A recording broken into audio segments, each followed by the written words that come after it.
बरोबर.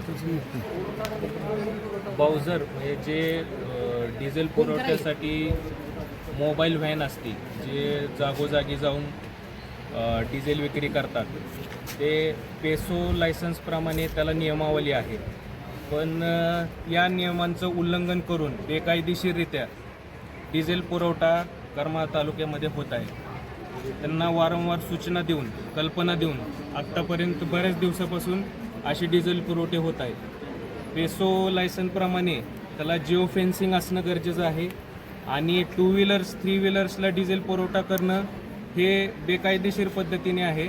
पण या वारंवार अशा गोष्टी होत आहेत आणि आत्तापर्यंत असंही दिसून आलेलं आहे की या अशा मोबाईल व्हॅनमध्ये जो माल आहे तो करमाळा तालुक्यातला नसून बाहेरचा कुठून येतोय, का हा चोरीचा माल आहे, का भेसळ करून विकला जातोय, का अजून करमाळा तालुक्यातले पंप यात इन्व्हॉल्व आहेत.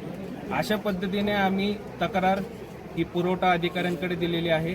आम्ही PI साहेबांना भेटलेलो आहे, या संदर्भात कल्पना दिलेल्या आहेत. त्यांना पुरवठा अधिकाऱ्यांना आम्ही तात्काळ दखल घेण्यासाठी मागणी केलेली आहे. साधारणतः करमाळा तालुक्यामध्ये अशा प्रकारच्या मोबाईल व्हॅन किती ॲक्टिव्हिट आहेत?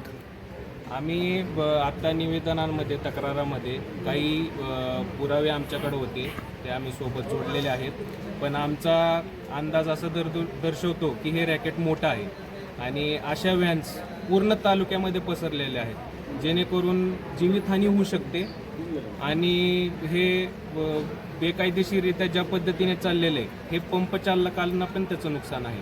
आणि जीवितहानीमुळं एखादा पेसो लायसनप्रमाणे आपण नियमावली पाळत नाही आहे तर त्या पद्धतीने स्फोट होण्याची शक्यता असते.